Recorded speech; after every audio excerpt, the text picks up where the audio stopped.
পোলাটারে যে কেমনে বুঝাই। এই সেলিম, এই কাজের কদ্দুর কি করলা? মহাজন, সামনে ইঞ্জিনের শেপটা পরিষ্কার করেছি, এখন নাটগুলো টাইট দিতেছি। বুঝলাম না সেলিম, তুমি কি কাজ করতেছো? সকাল থেকে দেখি তুমি একটা ইঞ্জিন নিয়ে পড়ে রয়েছো। এইভাবে যদি কাজ কাম করো তাহলে কি আমার গ্যারেজ চলবে? তুমি যদি মনোযোগ দিয়ে কাজ না করতে পারো তাহলে আমাকে বলো, আমি অন্য লোক দিয়ে কাজ করাবো। মহাজন সাহেব, এই গাড়িটা আর কখনো খোলা হয় নাই, এই ফার্স্ট। নাটগুলো না অনেকটাই, তাই খুলতে দেরি হয়েছে।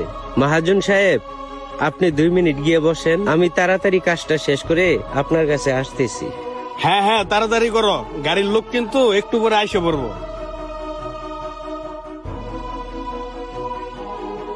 এই বাবা, তোমার মহাজন তো আছে, যাও গিয়ে টাকা এনে দাও।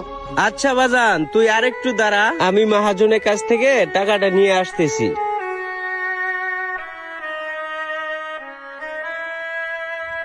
এই, তোরা দুইটাও ভালোভাবে কাজ কাম কর। জি মহাজন সাহেব, কাজ করতেছি। এই, চালু করে কাজ কাম কর, কাজের জন্য কোনো সমস্যা না হয়। কিরে সেলিম, কাজ শেষ হয়েছে? না মহাজন সাহেব, আরেকটু আছে। তো কাজ বাদ দিয়ে এখানে দাঁড়ায় রয়েছিস কে? যা কাজ কর। মহাজন সাহেব, আমার না 1000 টাকার দরকার।